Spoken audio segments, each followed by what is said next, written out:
The printer jammed at 8:12 a.m.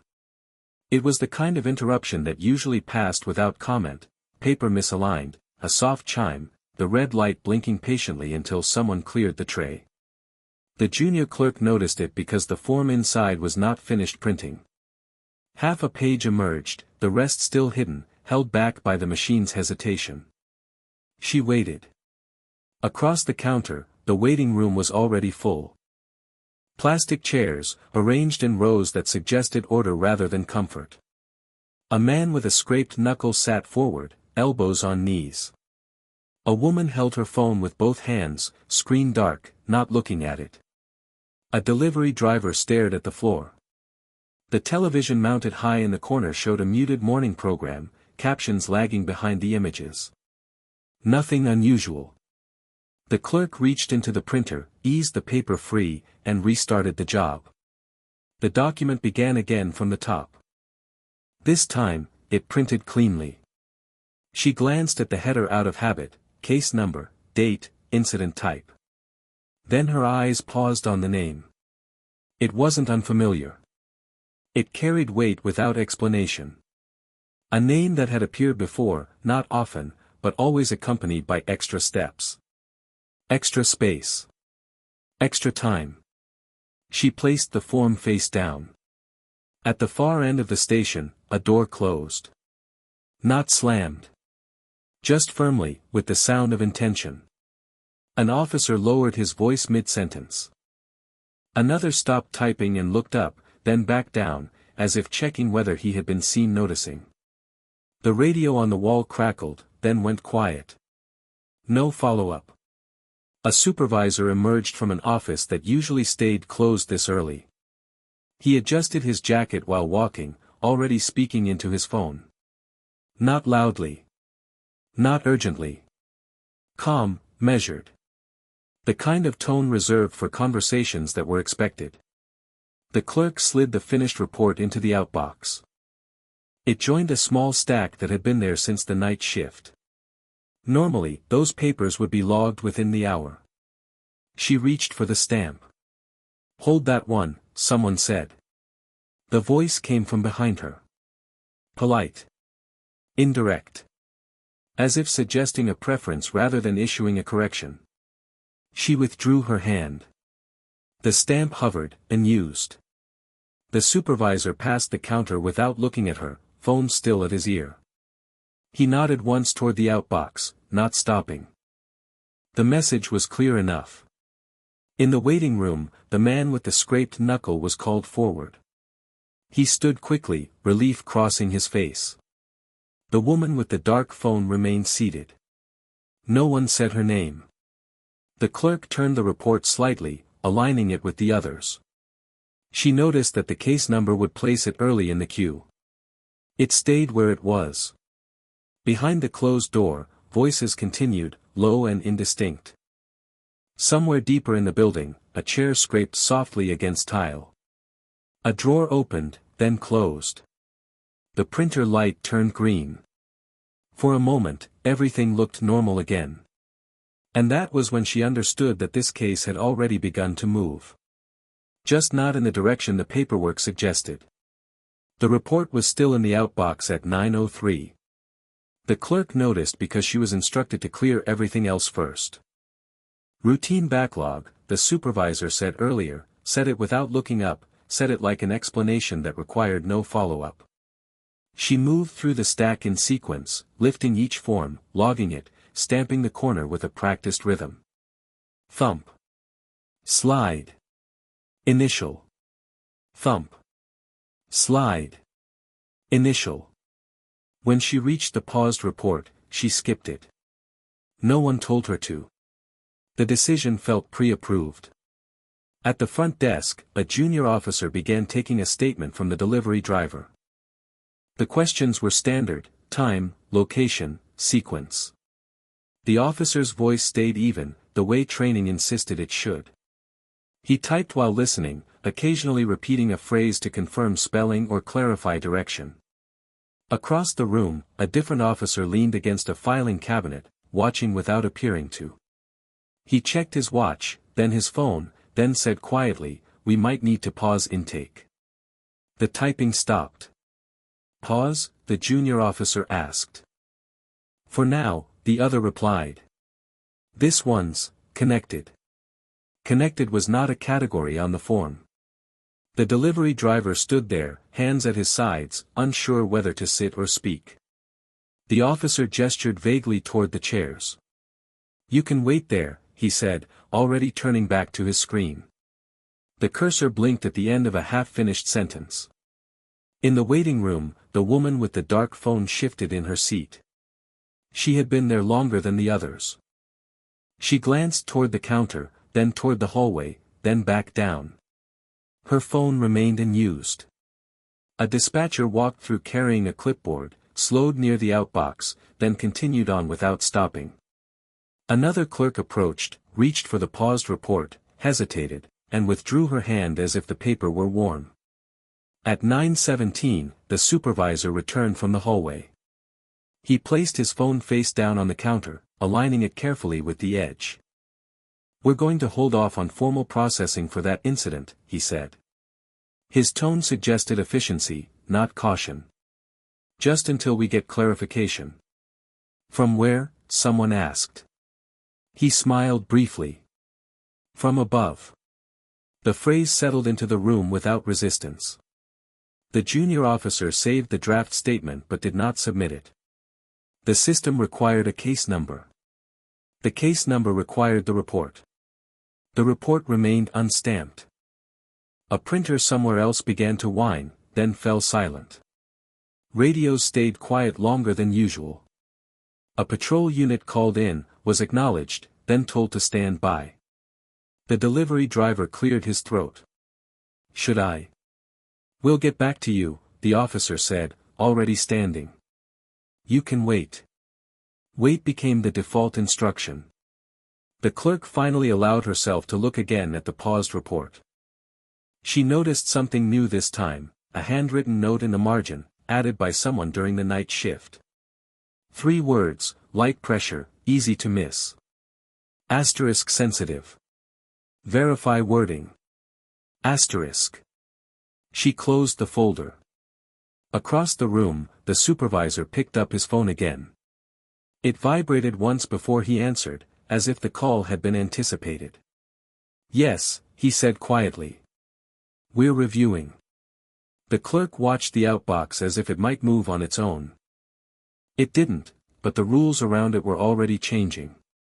By mid-morning, the station adjusted around the absence of a decision. Work continued, but its shape changed. Calls were answered, logged, resolved. Patrols came and went. The rhythm remained intact, yet certain motions were avoided, like furniture arranged around an object no one acknowledged was there. The paused report stayed in the outbox. It was no longer alone. 2 more files had been placed beside it, both thinner, both missing signatures. They formed a small, separate pile that no one labeled. A senior officer approached the counter with a coffee he did not drink. He flipped through a different case file, then closed it without comment. That incident, he said, not naming it, we're not escalating yet. The clerk nodded. There was nothing to write down. In the interview room, a civilian witness sat across from an empty chair. The door remained open, a courtesy that suggested informality. A recorder rested on the table, switched off. The witness spoke anyway, filling the space with careful sentences, repeating details in case they mattered later. An officer passed by, paused at the doorway, and listened without entering. After a moment, he said, "Let's hold on this." He reached over and slid the recorder slightly farther away from the witness's hands. "We might circle back. Should I come back another time?" The witness asked. "We'll let you know," the officer replied, already stepping out. In the main room, the supervisor gathered 2 officers near a desk. He spoke softly, using general terms. "We're keeping this contained," he said. "No need to open additional threads." One officer nodded. The other asked, "Do we need to notify?" "Not yet," the supervisor interrupted, gently. There's no urgency. The word urgency was usually reserved for emergencies.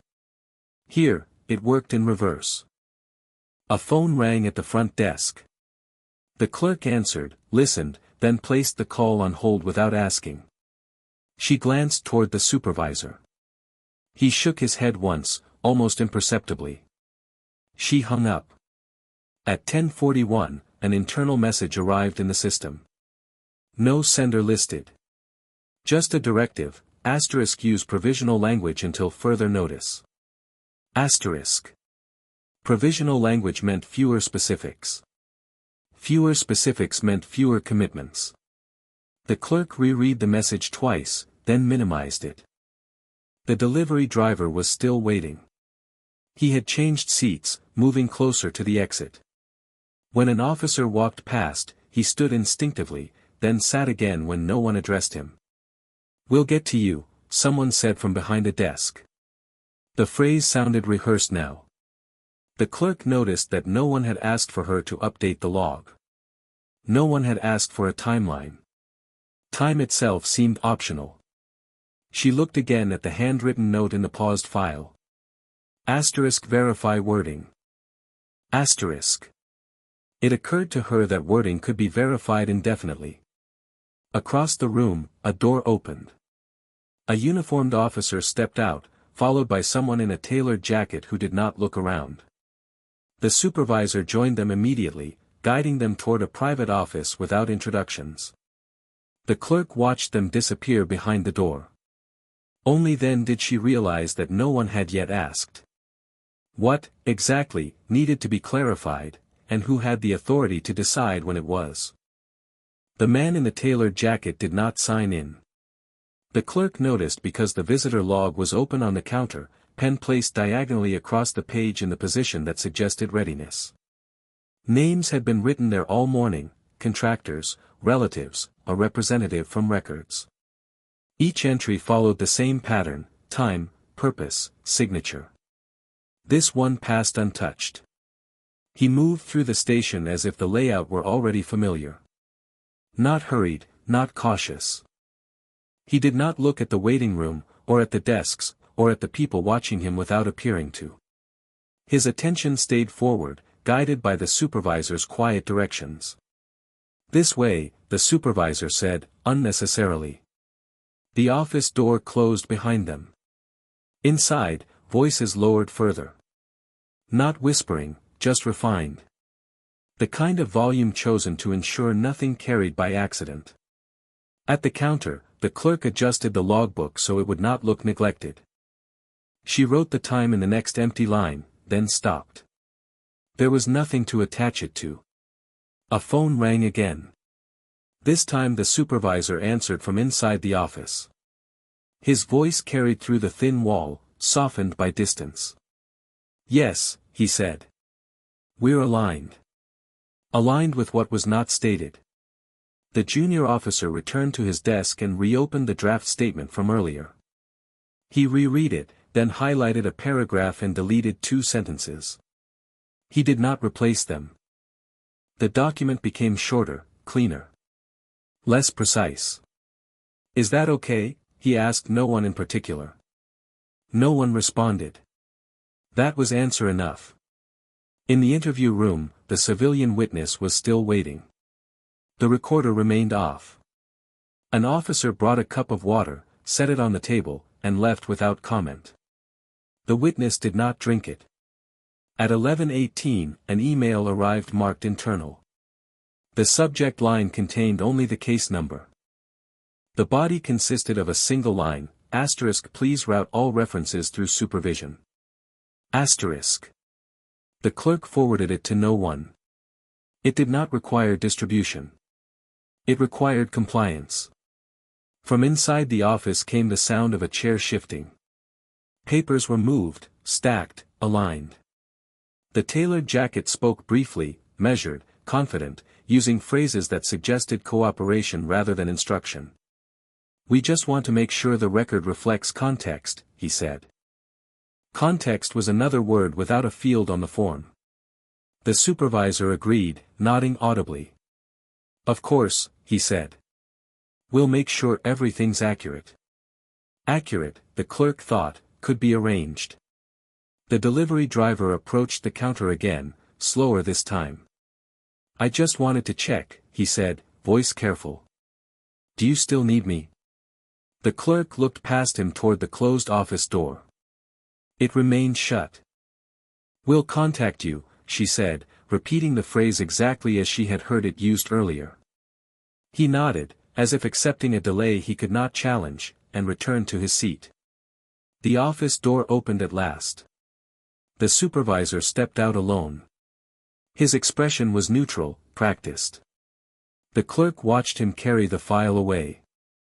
Only after it was gone did she notice how much quieter the room had become.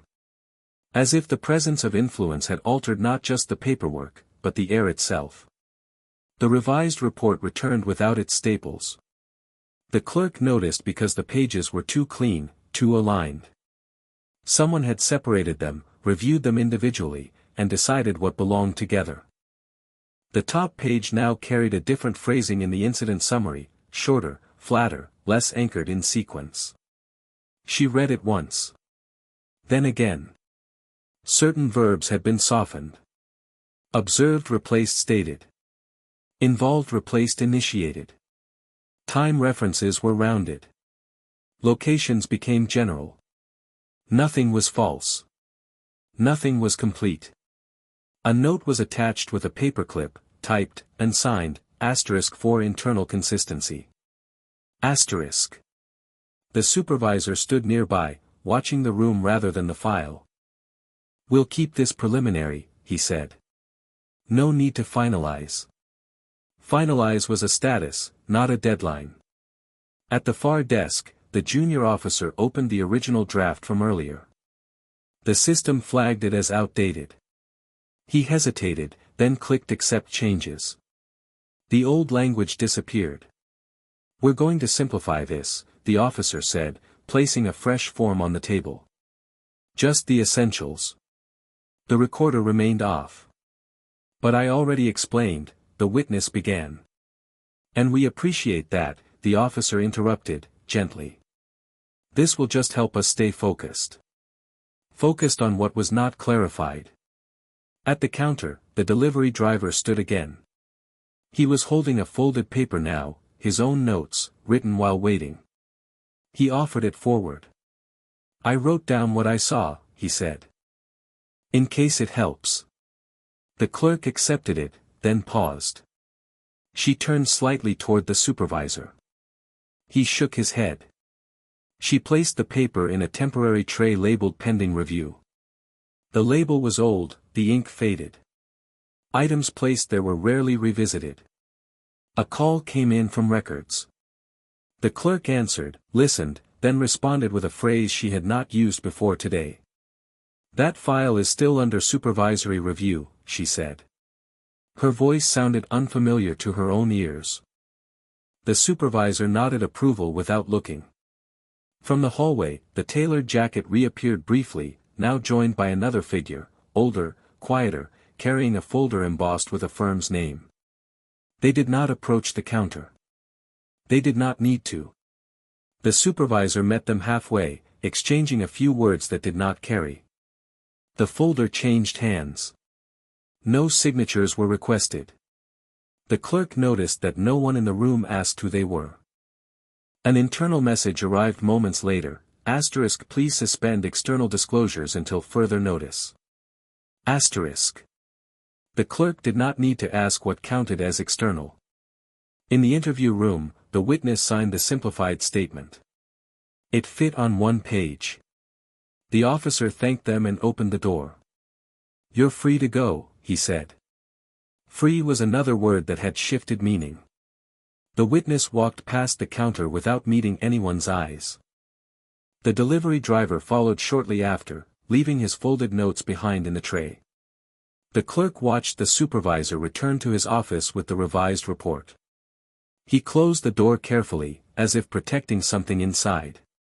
It occurred to her then that influence did not argue, did not rush, did not threaten. It edited. And with each revision, the original version became harder to justify keeping at all. By early afternoon, the system reflected a version of events that no longer required witnesses. The clerk noticed the change when she refreshed the case file. The Attachments tab showed fewer entries.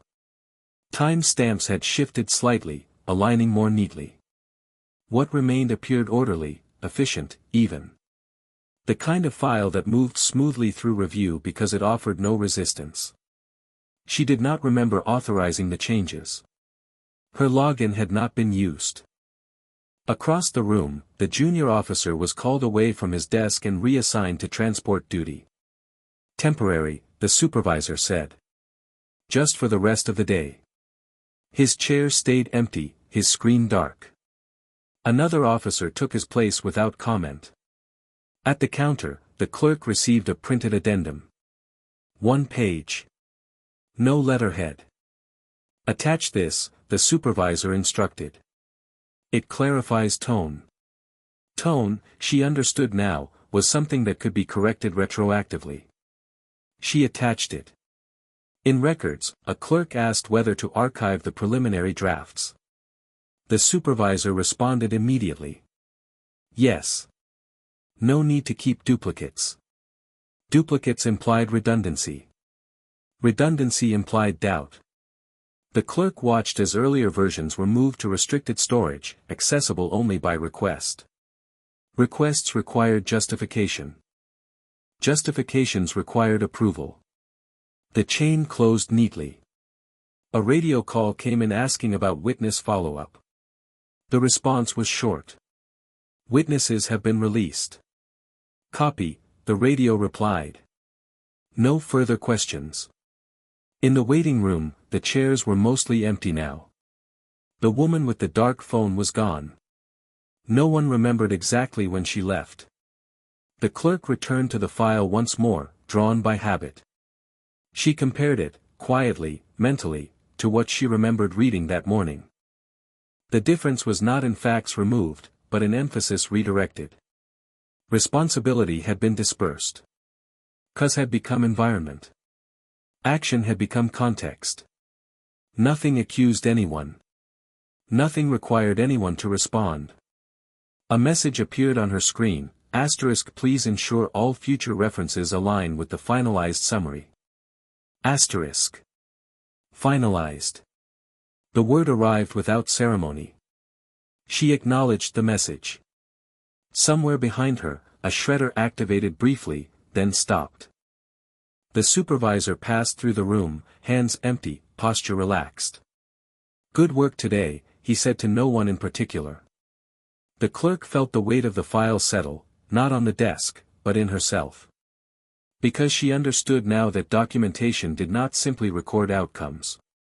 It decided which ones were allowed to exist at all. By late afternoon, the case no longer drew attention. The clerk realized this when the supervisor stopped checking the file altogether. What had required careful handling earlier now rested comfortably in the system, complete enough to be left alone. Files that survived review tended to fade quickly. Their safety came from seeming finished. A notification appeared briefly on her screen, * case status updated *, then disappeared into the log. No announcement followed. No meeting was called. The transition happened quietly, the way routine corrections always did. At a nearby desk, an officer reviewed the summary aloud, reading just enough to confirm alignment. Looks fine, he said, closing the window. He did not ask what it had looked like before. The clerk noticed that the incident description now opened with environmental factors. Lighting. Traffic. Timing. Circumstances arranged themselves first, as if they were the primary actors. Human involvement appeared later, framed as response rather than cause. In the margin, a checkbox labeled "Further review required" remained unticked. A patrol officer returned from lunch and glanced at the case number on a shared screen. "That one done already?" he asked. "Handled," someone replied. Handled carried no timestamp. The clerk stood to refill a tray with blank forms. As she did, she overheard two officers speaking near the lockers. Their voices were low, casual. Sensitive family, one said. Yeah, the other replied. Makes sense they'd want it clean. Clean was not a technical term, but it fit. When she returned to her desk, the clerk found a small sticky note placed beside her keyboard. No handwriting she recognized. 3 words, written carefully. Asterisk avoid unnecessary detail. Asterisk. She folded the note once and placed it in a drawer she rarely opened. In the system, the witness section of the file now read no additional statements required. Not unavailable. Not pending. Required. The implication was subtle but final. A call came in from an external number. The clerk answered automatically, then paused. The caller asked a question that should have been simple, whether a statement had been logged. She glanced at the screen, then at the supervisor's office. The door was closed, but the light was on. That information isn't available, she said, choosing the phrasing carefully. The matter is under internal review.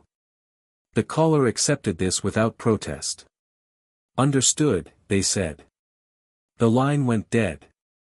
When the clerk logged the call, the system prompted her to categorize it. She selected General Inquiry. No further action required.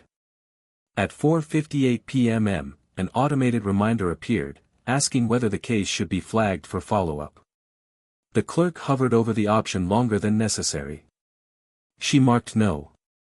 As the station began its end-of-day routines, desks cleared, chairs pushed in, radios checked, the file remained untouched. No one returned to it. No one needed to. The clerk shut down her terminal and stood, feeling the faint pressure of something unresolved, compressed into administrative language. She understood then that documentation had not erased the truth.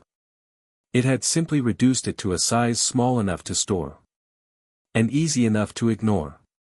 The pressure arrived without language. The clerk sensed it first in the way requests stopped coming. No follow-up emails. No reminders. No clarifying questions. The case existed, but no longer invited interaction. It sat in the system like a completed form, present, inert, resistant to reopening. That absence became instruction. A supervisor from another division stopped by the counter in the late afternoon. He did not mention the incident. He asked instead about workflow, about efficiency, about whether the team felt supported. His questions were framed as concern, his tone careful and collegial. Let us know if you need anything, he said, smiling briefly. Need, the clerk understood, was not something to admit to hear. Later, an internal memo circulated about discretion. Not tied to any case. Not addressed to anyone directly. It reminded staff of professional responsibility, of avoiding speculation, of maintaining institutional trust. The language was neutral, almost comforting. She read it twice. At her desk, the clerk began a routine audit of unrelated files. She worked more slowly than usual, checking entries she normally skimmed. Precision felt safer than speed. A senior officer paused nearby, watching her screen. You're thorough, he said, not unkindly. She nodded. That's good, he added. Just remember, we don't need to document every thought. Thoughts were not part of the record. In the hallway, the supervisor's office door opened. The tailored jacket emerged again, now without a folder, speaking quietly into a phone. He did not look toward the desks. He did not have to. The clerk noticed that no one followed him with their eyes this time. A dispatcher leaned over the counter and lowered her voice. You okay? She asked, casually. Yes, the clerk replied. The dispatcher hesitated, then smiled. Good. Just checking. No one mentioned the case. No one needed to. Its presence was implied in the way conversations avoided it. At 6:12 p.m., the system logged an access attempt to the archived drafts. The request was denied automatically. The clerk received a notification, then another, *, no action required. Asterisk. She felt a brief impulse to investigate, then dismissed it. Curiosity was not part of her job description. As she gathered her things to leave, the supervisor passed by again. "Long day," he said. "Yes," she replied. "You handled it well," he added, lightly. "It's important to know when to let things settle." Settle suggested gravity, something heavy finding its place. The clerk stepped outside into the early evening, the door closing behind her with a familiar sound. The station returned to its low hum. She understood then that pressure did not need to be applied. It only needed to be present. Quietly suggesting that silence was already the correct response. The question arrived too late to be useful. It came from a different department, routed through a generic inbox, framed as a routine clarification. One line stood out, an inquiry about timing. About why certain steps had occurred out of sequence. The clerk read it twice before forwarding it to the supervisor, as protocol required. She did not add commentary. She did not flag urgency. She did, however, feel something shift. The supervisor responded within minutes. Brief. Polite. Definitive. He copied no one. After that, the inbox went quiet again. The clerk noticed that her access permissions had changed. Not revoked. Narrowed. Certain folders now required additional authorization. A banner appeared at the top of her screen reminding her to submit requests through supervision. It was framed as an update. At lunch, a colleague mentioned, offhandedly, that internal reviews were stressful. "They tend to slow things down," he said, stirring his coffee. "Nobody wants to get stuck explaining things that are already settled." Settled again. The clerk returned to her desk and opened the case file one last time. She did not edit it. She did not print it. She simply read it as it now existed, end to end. It told a coherent story. It did not tell the one she remembered. A thought crossed her mind, brief, unwelcome. What if she attached a note? What if she requested a supplemental entry? What if she asked, formally, for clarification on the missing witness statements? Each option appeared, then collapsed under the same realization: any insistence would be documented. Documentation, she now understood, worked both ways. A supervisor stopped by in the late afternoon, not hers. He leaned lightly against the counter. "Everything okay over here?" he asked. "Yes," she said. He nodded. "Good. You're doing well. Keep it that way." It was not a warning. It was advice. As the day ended, the clerk logged out and gathered her things. The station moved around her, efficient and unremarkable. A machine designed to process, to conclude, to move on. She paused briefly at the door, thinking of the witnesses who had waited, of the drafts that no longer existed, of the question that had arrived too late. Insisting, she realized, did not look like resistance. It looked like delay. Like inconvenience. Like unnecessary complication. And the cost was not punishment. It was becoming the next irregularity. The next thing the system would need to quietly resolve. The case closed without ceremony. No announcement marked it. No signature drew attention. A status field changed in the system, the way weather updates do, quietly, without asking whether anyone was watching. The word resolved appeared beside the case number, neutral and complete. The clerk saw it the next morning. She was early. The station was still adjusting to the day, lights warming, screens booting, the low mechanical sounds of readiness.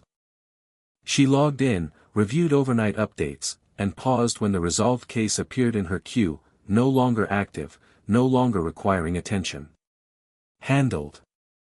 The file now contained only what it needed to justify its own conclusion. No contradictions. No loose ends. No references that invited curiosity. It was efficient in a way that suggested experience. She opened the activity log. It showed a clean sequence: intake, review, revision, closure. Each step properly authorized. Each decision supported by process. Nothing appeared out of place. At the counter, a new visitor signed the logbook. The pen scratched lightly across the page. Time, name, purpose. The system resumed its forward motion. A patrol officer asked for a file. A printer whirred. A phone rang. The station breathed again. The clerk closed the resolved case and did not reopen it. She understood now what justice looked like here: not dramatic, not forceful, not visibly compromised. It looked administrative. Organized. Reasonable. Justice arrived as alignment. It took the shape of meetings that did not require notes, of calls that did not appear in records, of language that avoided conflict by removing specificity. It lived in phrases like "no further action required" and "handled internally" and "nothing outstanding at this time." Justice did not disappear. It slowed. It waited until witnesses went home, until drafts expired, until questions arrived too late to matter. It allowed truth to remain technically present, while ensuring it never gained momentum. The clerk watched the system do what it was designed to do: reduce complexity, resolve friction, restore calm. By the end of the week, no one mentioned the case. Not because it was forbidden, but because it had lost relevance. Its paperwork was complete. Its presence unnecessary. That, she realized, was the final outcome. Not innocence. Not guilt. But administrative peace. And as she filed a new report, stamped clean and ready to move, she understood that justice here was not denied. It was simply processed. Until nothing remained that required anyone to answer.